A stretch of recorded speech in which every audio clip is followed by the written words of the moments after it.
Good evening, everyone, and welcome back to Empty Cloud Monastery. So my name is Bhante Sudaso, and I'm here with Bhante Sumitra.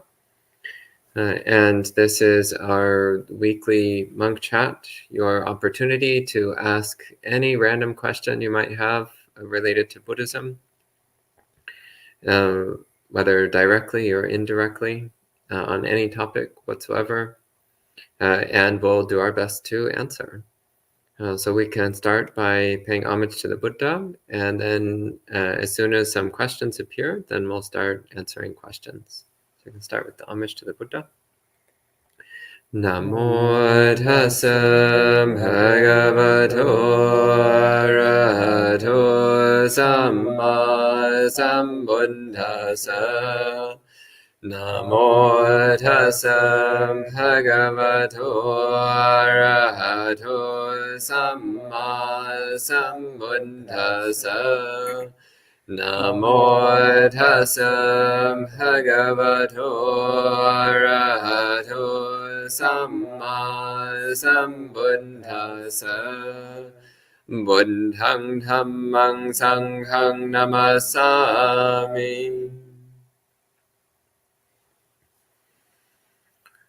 And although I see 11 people are currently watching this, nobody's typed in any questions.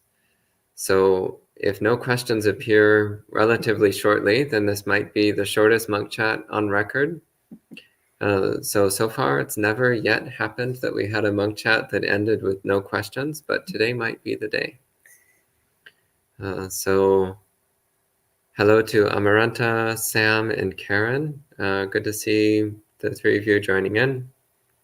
And oddly enough, there's someone who's already loving this video, even though there's zero Dhamma content so far.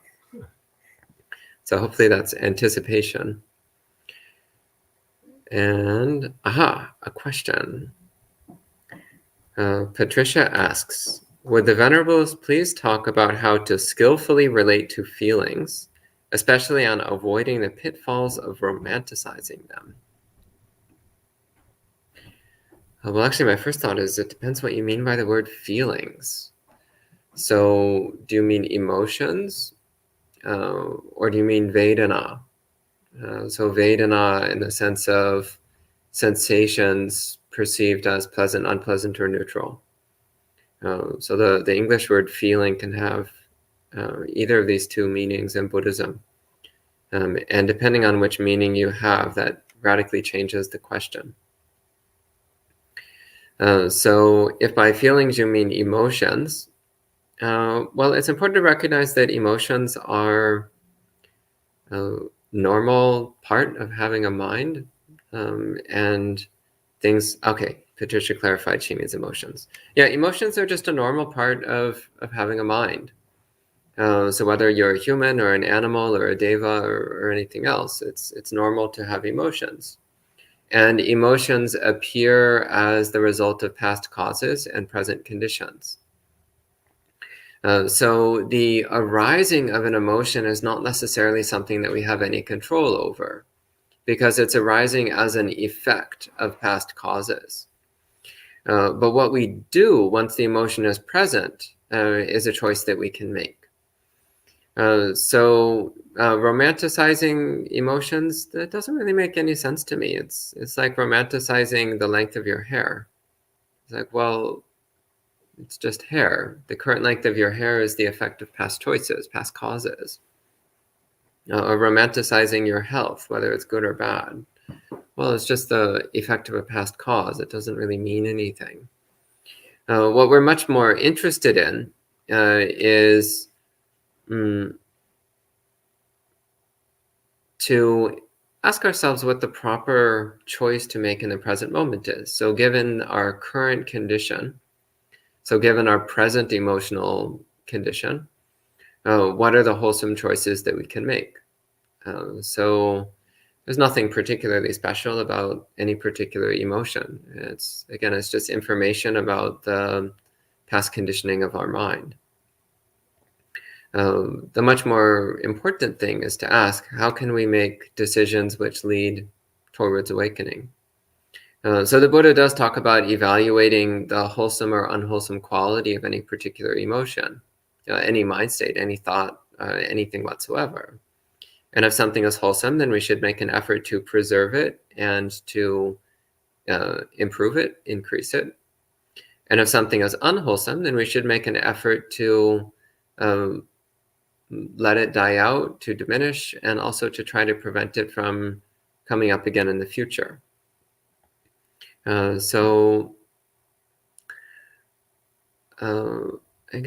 this is just my feeling about what you might be asking. It also depends what you mean by romanticizing, but that's just what comes up for me right now. Bhante Simita, do you have any thoughts on this? I think maybe we need to clarify when it comes to Buddhism.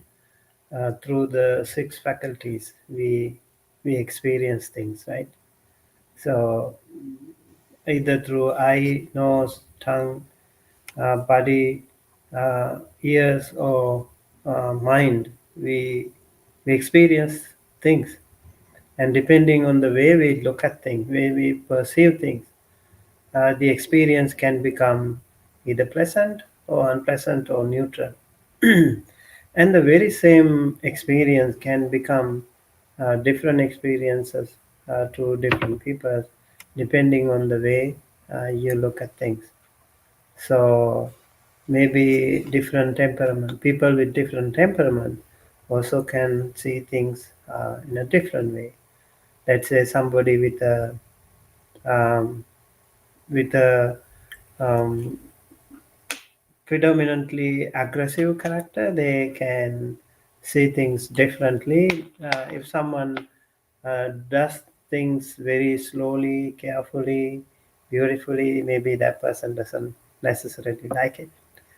And when somebody does it also faster, maybe a person with what we call actually dosa charita, raga charita, moha charita, right? Saddha, buddhi, vitaka, there are 6 kind of characters.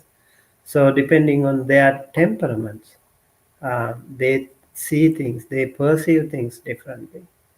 So maybe more to do with the romantic. I think the raga charita could be even looking at things aesthetically. It makes sense to them more. They need to, they want to see things beautifully in a more artistic way or more different way than maybe people with some temperaments like um, other ill will or something like that. Maybe what we need to also see to cope up with the romanticizing, right? Yeah, look at the things that everything is impermanent, subject to change, and that way I think it will be much more easier for us to deal with uh, many things that we are so much attached to. Okay, thank you, Bhante. And then Amaranta has a question. Can I choose any sutta to do my Pirita chanting? Can I guide myself with the Book of Amaravati? I assume you mean the chanting book from Amaravati Monastery. I chant Mangala Sutta, Ratana Sutta, and Metta Sutta. Thank you. Any thoughts on this? Um, yes, again, it depends on person to person. If you feel more comfortable with Amravati or whatever chanting, style of chanting or translations even, maybe you can go ahead and do that because that is more comfortable to you. Some people feel much more peaceful when they listen to certain chanting. Also depends on different cultures. So I think it is okay. You and also any sutta more for that matter would be also good. Like you listen to Dhammapada chanting, you listen to any other suttas like Mangala Sutta, Ratana Sutta, Karaniya Metta Sutta, or Paticca Samuppada, dependent origination, or even Dhammacakkappavattana Sutta.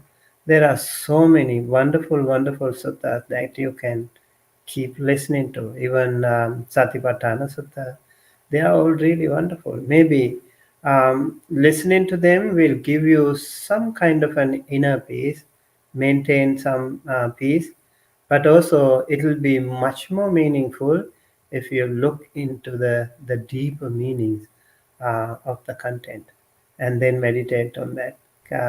Hopefully, that will be your next step. Okay, thank you. And then Sarah has a 3-part question, so let's go through this. She says, I am 31 years old and my mother passed away recently from a rare form of pancreatic cancer, only 6 weeks after the day she was diagnosed. She was an ordained Zen Buddhist priest, but also followed Theravada Buddhism. I'm in the beginning of my journey in studying Buddhism and the Buddhist teachings. I am really struggling and don't know how I will ever find pure joy after experiencing the traumatic loss of my mother. My mom said she would still be here in the universe, in the light and nature. What do you think happens after death? Well, first off, I'm sorry that you're going through the difficult process of grieving for your mother. For the record, my father passed away from cancer when I was 20. So I know a little bit of what it can feel like to lose one's parents when one is very young. To lose one of one's parents anyway. I lost my father. My mother is still alive, but I lost my father. And the process of grieving is a natural result of losing someone that you love. So like we were talking earlier about emotions as being a natural product of past causes and present conditions, grief is one of those. So you had someone in your life who you loved very much, and she passed away. So it's natural that grief will arise in your mind. That's perfectly normal. It's completely understandable. So the Buddhist practice then is to be fully aware of that emotion when it arises, recognizing it as something completely natural and completely normal. So not trying to either suppress it or to magnify it, but just to watch it as it arises, changes, and fades away. And you'll start to notice that it goes through this over and over and over again, possibly many, many times throughout the day. You'll notice grief arising, changing, and fading away. And this is completely normal. And as time goes by, it does eventually fade. So right now, it is probably very strong and very difficult for you. But in time, it does change and fade away. And you can't accelerate that process. It will happen in its own time. So be patient with yourself, and also be clear with the people in your life when you need help, which you probably need help coping with this experience. Be clear with the people in your life that you need help and that you're having a really hard time, and be open to receiving help from other people.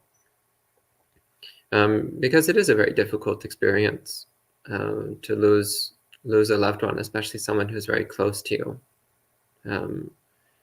So be patient with yourself, and in time, the grief process will work itself out, and you'll feel significantly better. And of course, it helps if you continue to practice Buddhism. So chanting actually can be really helpful.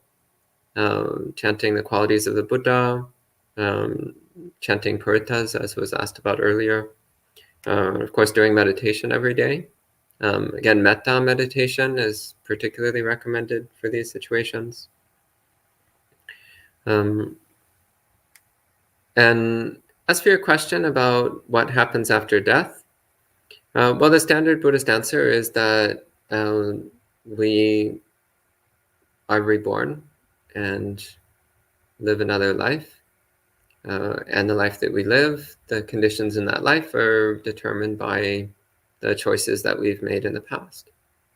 So you can also think about all the good things your mother did during her life. You can think about all of her morality, her generosity, her kindness, her wisdom. And if she was a ordained Zen priest, she probably had lots of good qualities for you to think about. And you can think about how all of those good qualities then are the conditions that create pleasant circumstances for her in future lives, including whatever life she's been reborn into now. So you can use that to get some solace or some comfort, knowing that she's currently experiencing the positive results of the good karma that she's made. And of course, very standard things in Buddhist practice are to do wholesome deeds and dedicate the merit to your departed mother. So make offerings, do meritorious deeds, act of generosity and compassion and kindness, and dedicate it to your mother, wishing wherever she is, may she receive the blessings of your practice. So that also is an important thing that you can do for your mother. Those are a few thoughts, Bhante Sumita. Yeah, I think every one of us have um, our loved ones, and the more we are attached to them, the more we suffer too. Right? When it comes to loss, um, so every one of us has lost someone who was so dear to us. My father also, I lost my father when I was 3. Yeah, my sister was just 17 when she passed away. So life is just like that. You know, when we talk to other people, you will also know that there are also people like that. And the story of Kisa Gotami, I think, is a wonderful example how she was obsessed with that her only baby who passed away very young. She didn't even want to believe that the baby was dead. It took her a while to understand, realize everyone dies, and it is subject to everyone is subject to death, and it is common to all. We all come here uninvited, and when we come here, many a times, parents and other loved ones, family members, we bring smile to them, and then we start building up many relationships with other people, and we come alone, and then we go alone, making many people crying. And this is the sansara, this is the nature of the world. So I think, yes, it is the time, and time will definitely heal, but this will also be wonderful ways to open up ourselves, to look into the very nature of the world. I think that will be very helpful to see the reality of the world. And in Devadutta Sutta, for example, the Buddha mentioned there are certain messengers that are sent to us. The little babies, the sick people, and the dead bodies, they are all actually sending us a message, teaching us a wonderful lesson all about this life, this glorious uncertainty and impermanence, and so many ups and downs in our life, so that we need to learn from them. Whenever we see a little baby, we need to see that little baby can do anything by himself or herself. He or she needs some other's help, and we have to be kind-hearted to them. We have to take care of them. Whenever we see a sick person, we also have to take care of them, because one day we will also be sick, whether we like it or not. It can happen. And then again, when we see when we see or hear about the death, we also have to think that will come to us as well. So during this short span of our lifetime, we need to do the best. We need to do as much good as we can possibly can. And so in retrospection, we can make our life more smiling and more meaningful to ourselves and to others. Okay, thank you, Bante. And there's a question here from Karen asking, my heartbeat is the most prominent experience during meditation. It is felt everywhere in the body. The mind is agitated by this. Any suggestions? Well, a few things come to mind.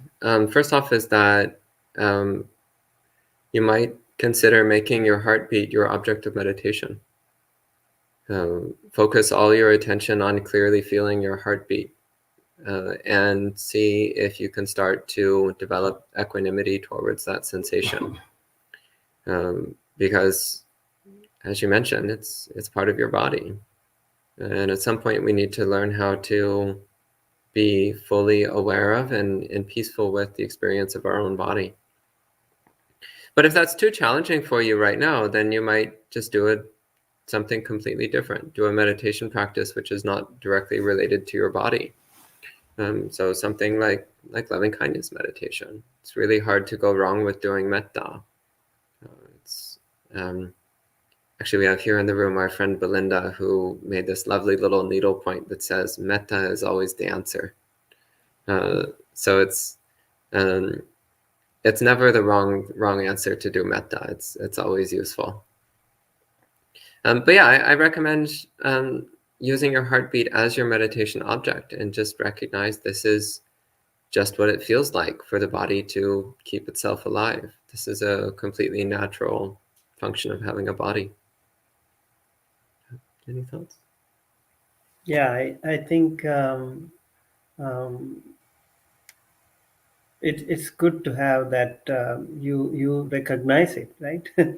And I also I recommend maybe sometimes you can switch between anapanasati and metta meditation can be helpful as well, because when we focus on our breath, slowly we can also calm ourselves down. And if we can come to read the breathings, long breaths, short breaths, and eventually you will recognize the subtle breath. So you will see the progress. When you're bodily calm, your breath becomes subtle, and then the heartbeat becomes subtle as well. So the whole body, what we call pasambhayam kaya sankaram. So the entire body, the whole body, can become very calm and peaceful when you keep working on the anapanasati, the contemplation on breathing. Hopefully that will also help us. In order to do that, maybe you need to think of your posture.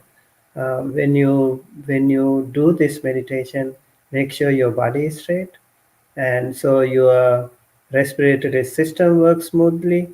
And if it is a little bit blocked or disturbed, maybe you will also find some other palpitation or heartbeat a little bit more. Maybe you can also think of that. Maybe change the posture, maybe change the meditation subject. Try different ways and see how it works. And as Bhante Sutta so mentioned, take that heartbeat itself as a meditation object. Oh, this is so good. I can meditate on that. And then eventually it won't bother you anymore. It will be a blessing to you. Okay, thank you. And Patricia asks, would the Venerables please share some words on creating art inspired by the Dhamma with deep sincerity and much respect? But are these enough? How to go about it skillfully? What do you think? About the art, Yeah, making art that's inspired by Dhamma. I think Buddhism is so has inspired the art so much. If you see everywhere, like how Buddhism has inspired many artists, like the Buddha statues itself is enough. Like I have done an article on last time I remember I was working on the evolution of Buddha statue. It's amazing how the different artists in so many different regions, they have inspired themselves and try to showcase the Buddha's noble qualities. At the beginning, it was very difficult to think of the Buddha. Nobody has seen a Buddha, or nobody has, taken a picture of the Buddha.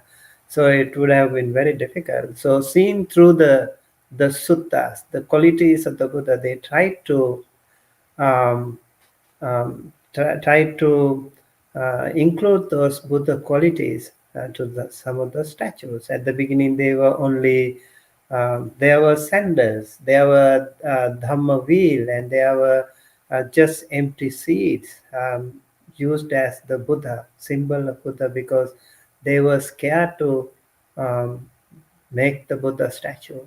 It took so long for the artist to create the Buddha statue. And then it went on developing from Gandhara art to Mathura art to Greek art, and everywhere in China, in Thailand, in Myanmar, in Sri Lanka, in Vietnam. All these Buddhist countries, we see the Buddha in their own unique ways. You see the Buddha in, for example, if you see the Thai Buddha statues, they feel like they are so connected to that statue. And if you see Sri Lankan Buddha statues, they are so connected to that style. And I'm sure one day it's happening now. So in Africa, for example, they would see the Buddha, uh, you know, whom they can feel more comfortable. And somehow in Europe, maybe in the Western region, also we'll see the Buddha in a different way, so close to their culture. And Buddhist art is amazing. I think it can also give so many things to meditate upon. They have done so many paintings, artwork, many Buddhist temples, many art and craft are all related to Buddhism. I think it has given so much. The contribution of Buddhist art to the world is uh, really amazing. Um, is that does it make sense? Yeah. And so Sud asks, the Buddha says one thing that leads to Nibbana is Buddhanusati. So this is in reference to Anguttara Nikaya 1.296. So Sud says, this doesn't make sense, since don't you need all the path factors? So does this mean Buddhanusati will lead to all path factors? So first off, as I recall, that's from a series of suttas where the Buddha goes through saying, like, this is one thing that leads to awakening, and then it's just one sutta after another where he's giving different things, including many different meditation practices. So I don't think the Buddha's point there is that any one single meditation practice necessarily by itself leads to complete awakening, but rather that if one is committed fully to that practice as part of a complete Buddhist practice, then it can support awakening. So, for example, Buddhanusati is a good one, because when you reflect on the Buddha, when you think about the Buddha and the qualities of the Buddha, well, one of the qualities of the Buddha is the fact that we can be just like him. So one of the important things to remember when you remember the Buddha is that you are not substantially, permanently different from the Buddha. And at one point, the Buddha was exactly like you are now. And through many lifetimes of practice, eventually attained full awakening. So what that means is that you also can follow in the Buddha's footsteps and also attain complete awakening. So this can give you motivation for practice. And then also reflecting on the Buddha, you start reflecting, well, what is it that the Buddha did in order to attain awakening? Well, he developed Sila, Samadhi, and Panya. And you start reflecting on the Buddha, it's like, well, what did the Buddha teach? Well, he taught sila, samadhi, and panya.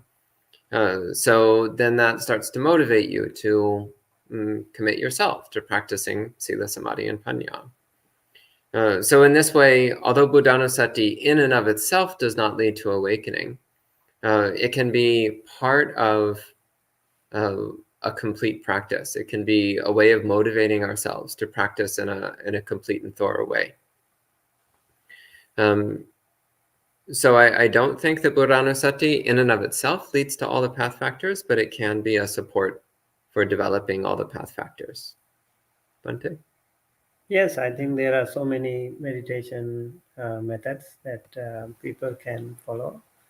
And sometimes, if you are paramita, or if you are mentally about to blossom, you just need only maybe just listening to one stanza. That would be enough. But for some, they need to keep meditating, right? So somewhere, somehow, you will trigger that opening of your spiritual gate.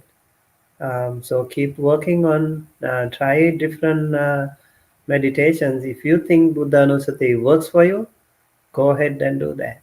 And so if it and also sometimes the very same meditation is not working all the time. Maybe morning metta meditation or loving kindness, maybe afternoon um, anapanasati or contemplation on breathing, or later on you can also practice on the foulness of the body or death contemplation.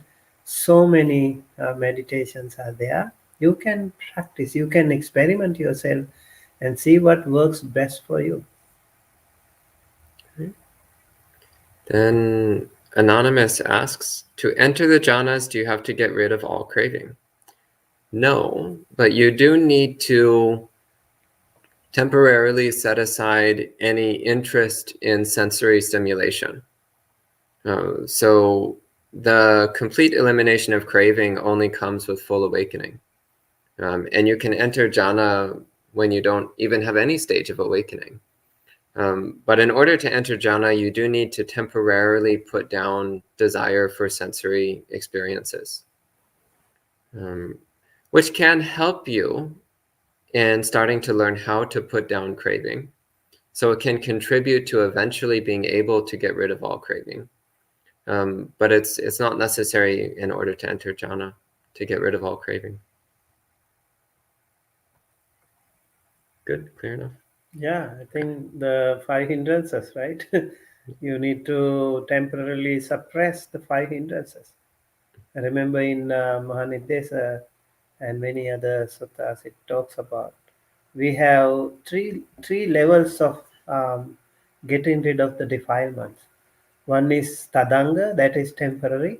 When we do dana, sila, bhavana, when we practice those little things, also we temporarily suppress our defilements. We are very happy, pure mind, good heart when we do some charity activity, um, when we practice virtues or morality, and also when we practice generosity, we feel so good, but that is very temporary. And then Vikambana is the jhanic level. In jhanic level, we actually can um, profoundly suppress the defilements like the five hindrances. So what you call kamachanda, as Bante mentioned, the sensuality thing, and then um, kamachanda, then what do you call the other one? Vyapada, Kamachanda, vyapada. ill will, and uddhacha kukucha, the restlessness and doubt, and then thina midha, sloth and torpor, and all these are actually will be um, considerably um, gone, like very subtle. It will become very subtle when we are into jhanic level. But again, it will come up when we come out of the jhana. So you can meditate, you can have jhana forever. It will be great if you can, but as long as you are in the jhana, you can suppress those things to a greater extent. What you continue to do is you regularly practice jhana. That means the frequency is much more. So less frequency for defilements to come in. And that way you can eventually connect all of them and get rid of them, completely eradicate all forms of defilement. That is called samuchcheda level, complete eradication of all forms of defilement. That can happen only when you attain Maggaphala, Sotapanna, Sakadagami, Anagami, and Arahanta. Okay. And Scott asks, in my investigations, the Buddha's teachings have a process when dealing with mistakes. The terror I feel at making moral mistakes is visceral. It brings a heightened awareness to every moment. Is this an example of healthy fear? Well, I don't particularly like the phrase healthy fear, because in the suttas, the Buddha always talks about fear as being a product of unwholesome mind states. So arhats, for example, have no fear because their mind has nothing unwholesome in it whatsoever. So fear is usually a product of delusion, or of some kind of desire or aversion. But in the particular context of practicing morality and trying to avoid doing unwholesome actions, I mean, if fear is a motivating factor that keeps you from doing bad things, then I guess that's okay as a first step. But what we're moving towards is keeping morality naturally. So not out of a fear of consequences, but just out of an understanding that morality is the natural behavior of a wise mind, that a wise mind naturally acts with kindness and gentleness and compassion. So not out of fear of the consequences of doing bad things, but simply of an understanding that this is the way that awakened beings behave. This is the way that wise people behave. So, yeah, I mean, in the beginning of practicing morality, fear of negative consequences, that can be a motivating factor. But it's a relatively uncomfortable form of motivation. I think it's much more productive to focus on the pleasantness of goodness, to focus on how happy and peaceful and joyful it feels when we're kind and generous and thoughtful towards others. I think that's a much more powerful motivating factor. And it doesn't carry with it the agitating discomfort that terror has. So that's what I would recommend. I'd recommend trying to gravitate towards a more peaceful motivation for morality, rather than using fear as a motivation. Any thoughts? I was wondering if she was referring to Deva Dhamma. There are certain things called Deva Dhamma, Dhamma of the Devas. That is the law of the divine beings. It is said Lajja and Bhaya. Lajja means the shame to do the wrong things, and fear is the Bhaya, fear to do the wrong things. So these are the controlling factors of the world. That is why they are also called Lokapalaka Dhamma. If one has these two qualities, fear to do wrong things and shame to do wrong things, that will actually make them so wholesome, and they will always be protected from falling into wrong practices, doing wrong things. I was wondering if that is the case. And then lajja bhaya, or what do you call fear and shame to do wrong things, can be motivating factors in that case. And Rick asks, frequently I am mindfully aware of the visual narratives in my mind when my mind is not asleep but not fully awake. Gil Fronsdale calls this the story-making mind. Can you share some reflections on being mindful in this state of mind? Well, I mean, you should be mindful in every state of mind. But what I would encourage, though, is that it sounds like that's a condition where the mind is being allowed to proliferate, to generate noise, to generate narratives. So what I would recommend is try to be mindful in that state of mind and not to participate in the story making. Try to let the story making go silent. So you don't need to force the story making to stop. You just need to stop participating in it. And it will tend to die out on its own. So that's what comes to mind for me anyway. Do you have any thoughts? I think that is good. Okay. Then Diane asks, lately when I meditate, I have been inundated by memories of my pre-Buddhist days when I acted unskillfully and caused others pain. Is this a normal process? It is causing me great pain. It's quite normal, actually. It's quite normal to have thoughts of past mistakes. One thing that you can do is to remind yourself of your present commitment to goodness. So, for example, I can bring up memories of as a teenager when I stole something. But in a very real sense, that's a different person, because this person right here does not steal things and has a firm commitment to not stealing things, to the point where, like, the thought of stealing something is just, it just makes absolutely no sense to my mind. Like, I just wouldn't even conceive of doing such a thing. I understand that there was this young, foolish teenager many years ago who thought it was okay to steal things. But I know that I am not that person. So there's a memory, but the memory is a story of a different person. So yeah, you can remember the bad things you did before getting into Buddhism, but remember them as stories about a different person, because you are not that person anymore. Now you're a person who's committed to morality, not a person who thinks that immorality is okay. So you can be aware of the stories, but recognize that they're not a story about you. Rather, they're a story about a past experience. And if you caused others pain and you're unhappy about the fact that you caused others pain, then make a commitment that you won't do that anymore.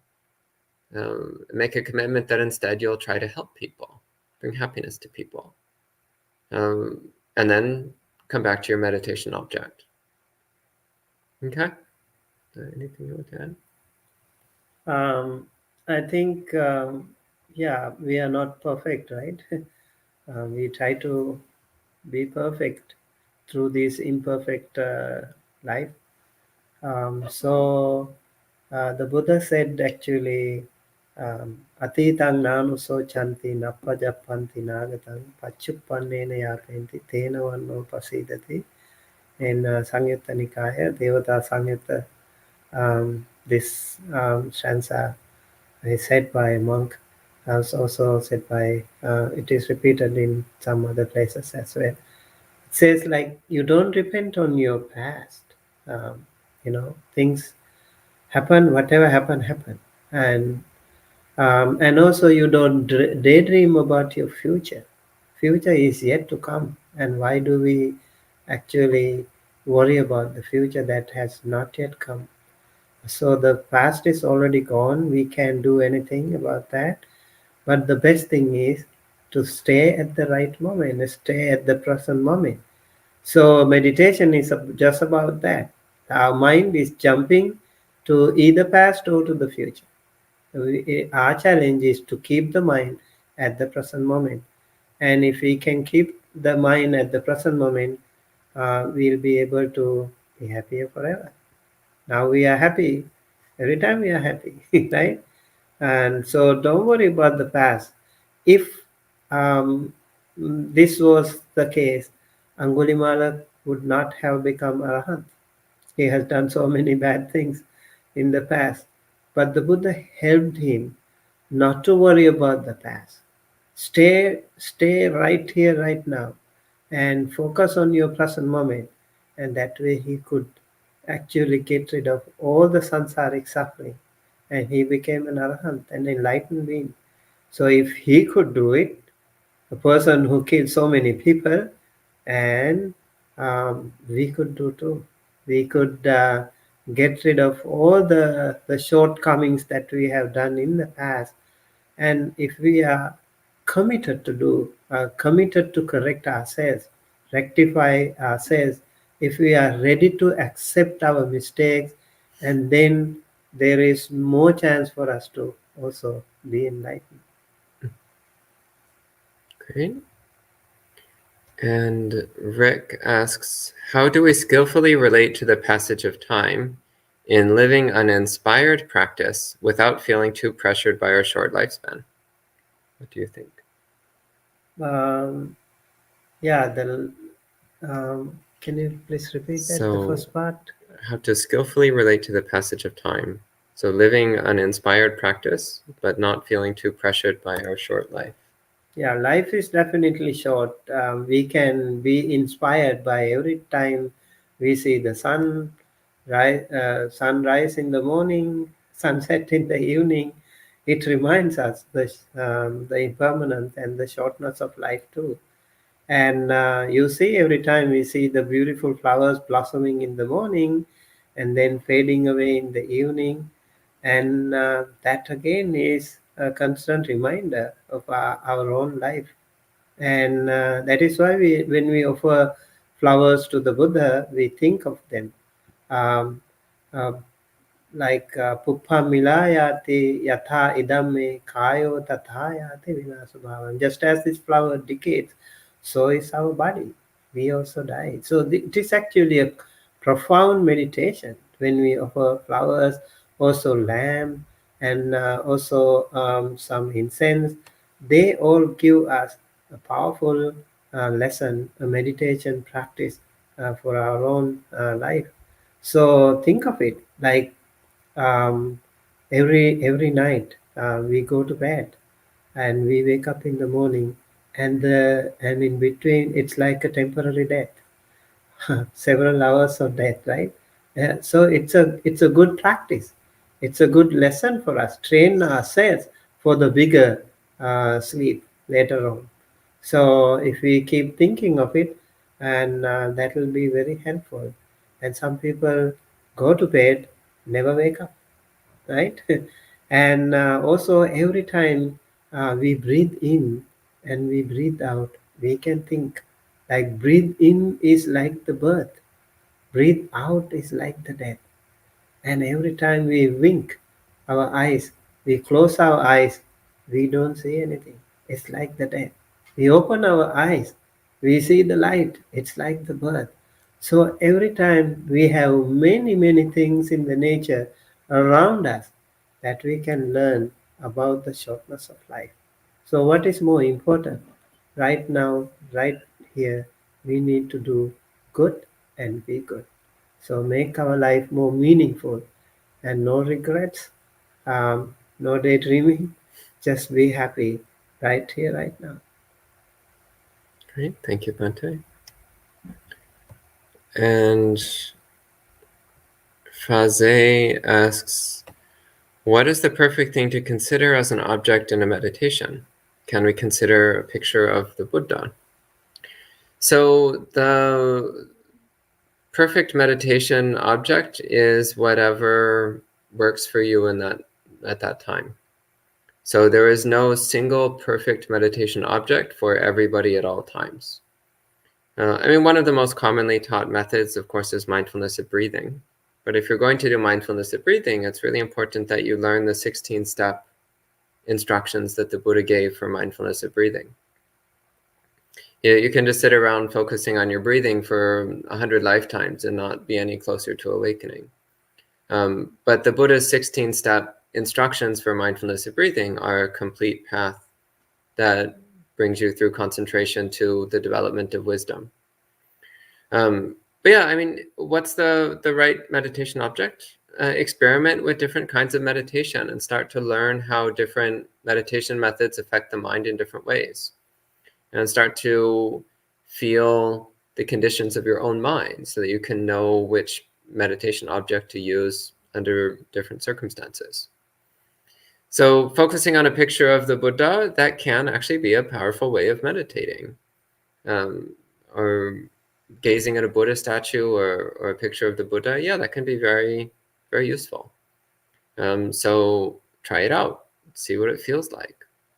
I like to meditate facing towards a Buddha image, so that then if I open my eyes, the first thing I see is the Buddha. And sometimes I'll just gaze lovingly at the Buddha for a few minutes. And that can be a very powerful way of gladdening the mind and reminding ourselves of our aspiration. So yeah, that's perfectly acceptable if that's something that works for you. Bhante, do you have any thoughts? Yeah, Buddha is a powerful meditation technique. A lot of people do that. Like whenever you see the Buddha statue, it brings you peace, happiness, and also when you look at the Buddha statue or a Buddha Rupa or a painting of the Buddha, we just think through that. Um, we we see the Buddha's noble qualities, like Arahant, for example. Arahant is a quality of the Buddha, that he has got rid of all defilements, and he has even not done any committed anything wrong, even in secret. Araha also means not even secret. In secret, he has done something wrong, um, and he has got rid of all defilement, and he is worthy of being respected by all devas, all brahmas, all humans, and he is worthy of being respected by all. That is why he is called Arha. And thinking of that, I also want to become an Arha. I also want to be a worthy person. I also want to be a very pure person. And that will be a beautiful Buddhanusati meditation for you. And just like any other meditation, it can open up your spiritual gate one day. Yeah, keep trying. And next question, Anonymous asks, is the experience of jhanas different for everyone? Are jhanas a vision? So first off, no, jhanas are not a vision. Definitely not. But is it different for everyone?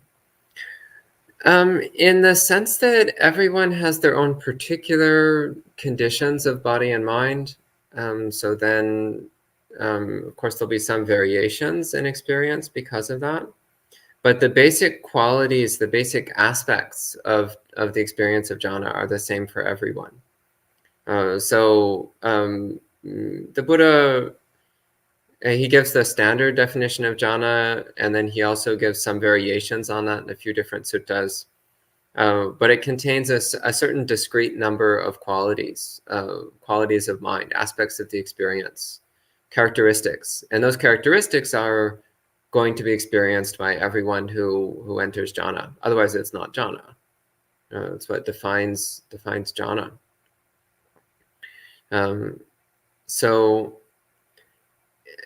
from one, is it different for everyone? From one perspective, yes, because everyone is a individual who has their own particular conditions.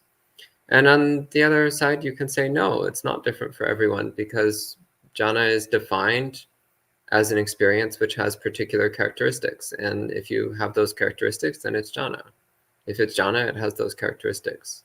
So in that sense, it's the same for everyone. And no, jhanas are not a vision. Jhana is the unification of mind.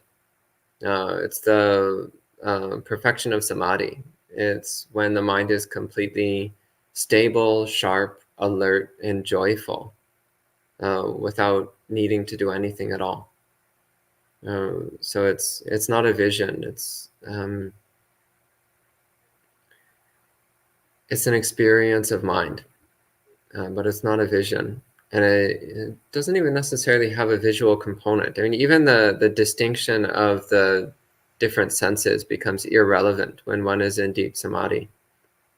The distinction between sight, sound, smell, taste, touch, and mind becomes irrelevant when one is in deep samadhi. It all unifies, which is one of the literal meanings of the word samadhi is unification, coming together. So all the parts of our experience come together into a single unification of mind. So it's not a vision. It's more the unification of mind. That's what I would say anyway.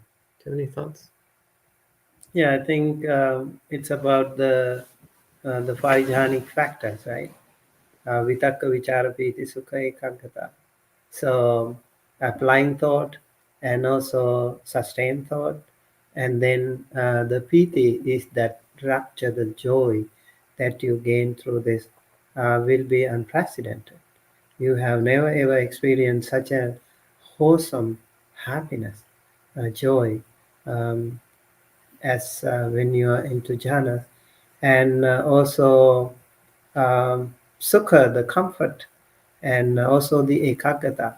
So I think these are ekaggata is the that unification or that oneness that will be very important, and maybe different can happen. The variation can happen depending on the duration of the jhana. Some people, when they practice jhana, they have to also they have to keep this jhana more sustainable, more longer.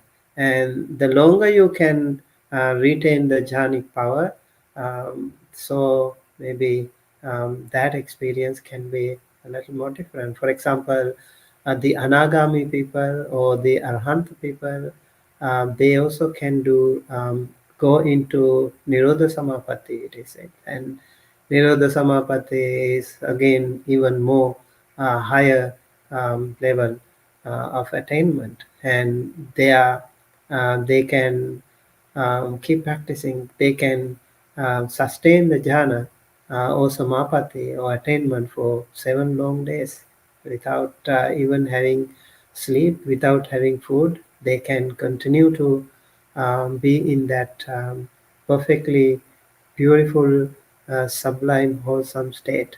So they are powerful, and depending on how frequently you can gain jhana, maybe some people can gain jhana only once, only for a fraction of a second, and then some people can continue to improve on that.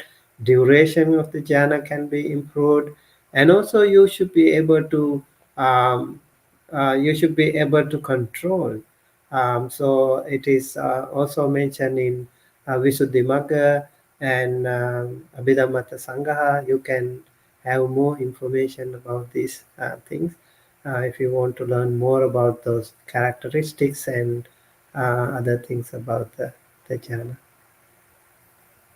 Okay, and that's the last question from online. Any questions from the monastery residents? No.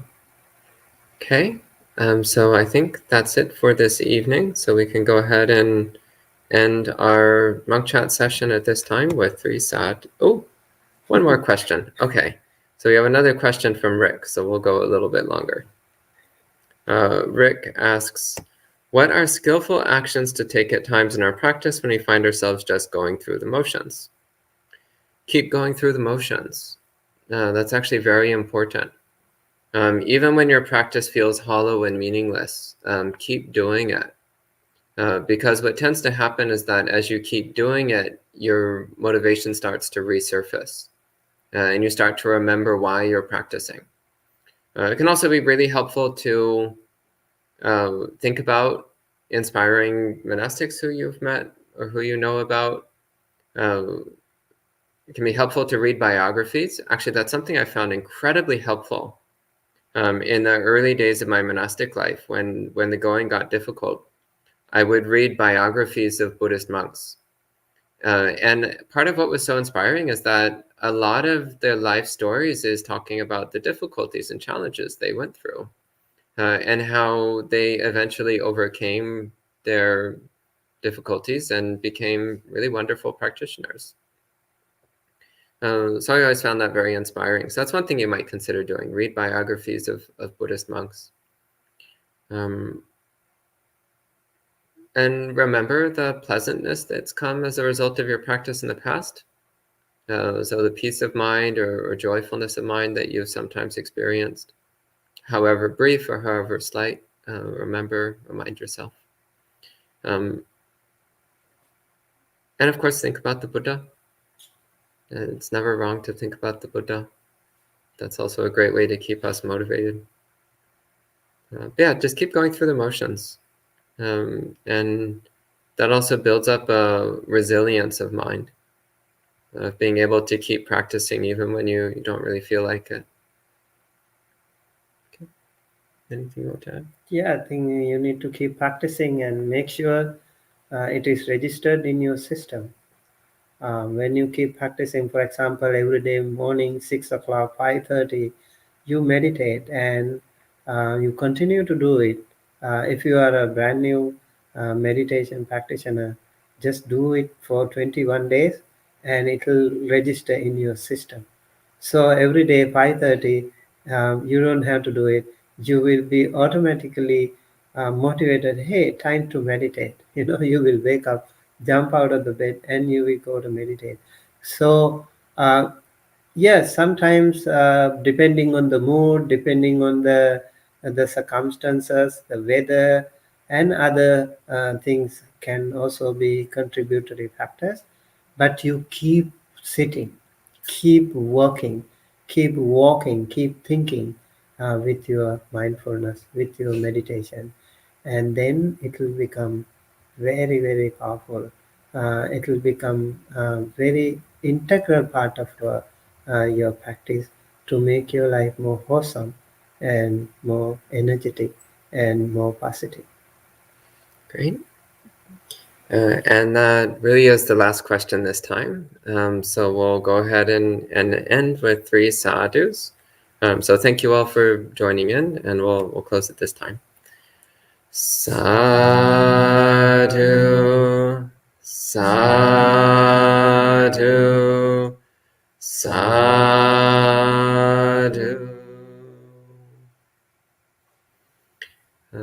And I see Michaela in Italy saying hello. So hello to Michaela, and we'll be in Italy very soon. So hopefully we'll see you then.